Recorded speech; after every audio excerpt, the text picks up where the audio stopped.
ఆకలైతే పిచ్చగా వేసేస్తూ ఉంది. అదేదో హోటల్ కనపడింది. అది చూస్తే ఆంధ్ర రుచులు అనింది. ఇది విజయవాడ గుంటూరు పోయి మార్గంలో ఉంది. సరే వెళతామని లోపలికి వెళ్ళిపోయాము. ఎవరిని అడిగినా ఏం చెప్తారండి వాళ్ళని?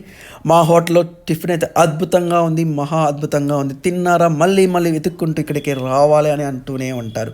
కానీ అది తిని చెప్పాల్సింది మనమే కదా.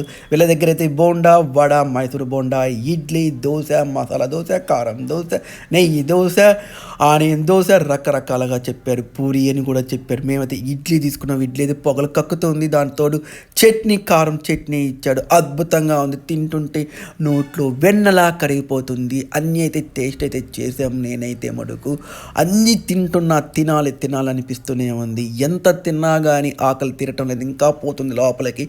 ప్లేట్లు లాగిచ్చేస్తున్నాం. అంత అద్భుతంగా ఉంది వీళ్ళ దగ్గర. వీళ్ళు చెప్పిన దాని మీద ఇంకా అమోఘంగా ఉంది. నా మాట సత్యం. ఒక్కసారి